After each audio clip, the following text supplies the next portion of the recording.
ព្រះគម្ពីរគឺជាព្រះបន្ទូលដ៏មានជីវិតរបស់ព្រះនៅក្នុងធីម៉ូថែទី2ចំពុកទី3ខទី15មួយព្រះគម្ពីរចែងថា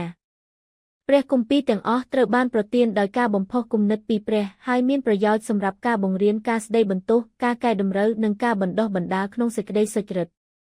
នៅពេលដែលឪពុកម្ដាយនៅឆ្ងាយពីកូនរបស់ពួកគេតែងតែផ្ញើសារឬសម្បត្តិដើម្បីឲ្យកូនរបស់ពួកគេស្គាល់សេចក្ដីស្រឡាញ់និងការណែនាំរបស់ពួកគេដូចគ្នានេះដែរព្រះក៏ចង់មានបន្ទូលមកកាន់យើងដែរប៉ុន្តែព្រះជាវិញ្ញាណហើយយើងមិនអាចមើលឃើញទ្រង់ដោយភ្នែករបស់យើងទេសេរីល្អរបស់ទ្រង់គឺអស្ចារ្យណាស់ដែលយើងមិនអាចមើលទ្រង់ដោយផ្ទាល់បានដូច្នេះព្រះបានប្រទានវិធីដ៏អស្ចារ្យមួយដល់យើងដើម្បីស្ដាប់សំឡេងរបស់ទ្រង់សម្បត្តិនោះគឺជាព្រះគម្ពីរគឺជាសាររបស់ព្រះចំពោះយើងព្រះបានជ្រើសរើសមនុស្សប្រហែល40នាក់ផ្សេងគ្នាពីសម័យកាលផ្សេងគ្នាក្នុងប្រវត្តិសាស្ត្រដើម្បីសរសេរព្រះគម្ពីរផ្នែកខ្លះត្រូវបានសរសេរជាង3000ឆ្នាំមុនហើយផ្នែកចុងក្រោយត្រូវបានសរសេរប្រហែល2000ឆ្នាំមុនទោះបីជាមនុស្សជាច្រើនផ្សេងគ្នាបានសរសេរវាក៏ដោយព្រះបានណែនាំពួកគេដើម្បីឲ្យអ្វីគ្រប់យ៉ាងដែលបានសរសេរនឹងជាអ្វីដែលទ្រង់ចង់ឲ្យយើងដឹងព្រះយេស៊ូវមានបន្ទូលនៅក្នុងយ៉ូហានខទី17ថាព្រះបន្ទូលរបស់ទ្រង់ជាសេចក្ដីពិត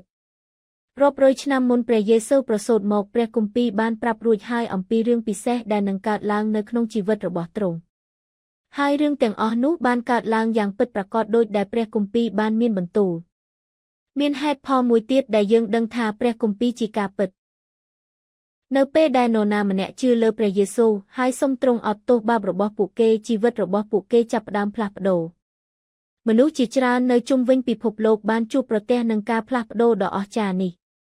ពេលខ្លះមនុស្សបំពានការសន្យារបស់ពួកគេឬភ្លេចពាក្យរបស់ពួកគេប៉ុន្តែព្រះបន្ទូលរបស់ព្រះមិនដែលផ្លាស់ប្ដូរទេព្រះយេស៊ូវមានបន្ទូលនៅក្នុងម៉ាថាយខទី24:35ថា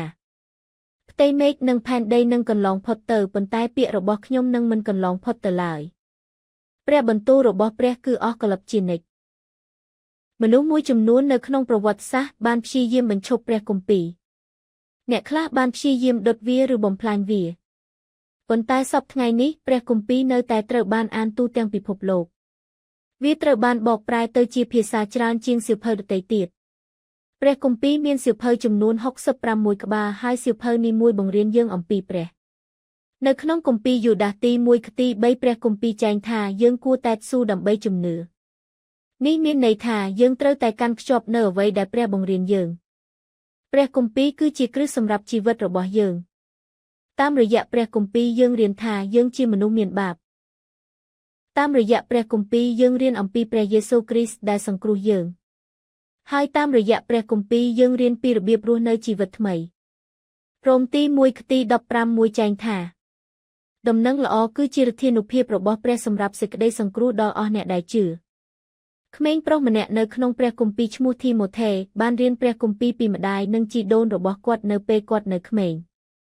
ដោយសារតែគាត់ស្គាល់ព្រះបន្ទូលរបស់ព្រះគាត់បានជឿលើព្រះយេស៊ូវហើយក្រោយមកបានក្លាយជាអ្នកផ្សព្វផ្សាយសាសនាដែលបានបង្រៀនមនុស្សជាច្រើនអំពីព្រះគ្រីស្ទជីវិតរបស់ធីម៉ូថេបង្ហាញយើងពីរបៀបដែលព្រះអាចប្រើនរណាម្នាក់ដែលជឿព្រះបន្ទូលរបស់ទ្រង់ដូច្នេះមិត្តភ័ក្តិរបស់ខ្ញុំឲ្យចូលជឿព្រះគម្ពីរងាកចេញពីអំពើបាបហើយសូមព្រះយេស៊ូវឲ្យយាងមកក្នុងចិត្តរបស់អ្នកហើយព្រឺទី7ខទី25ប្រាប់យើងថាព្រះយេស៊ូវអាចសង្គ្រោះអស់អ្នកដែលមករកព្រះតាមរយៈទ្រង់បានទាំងស្រុង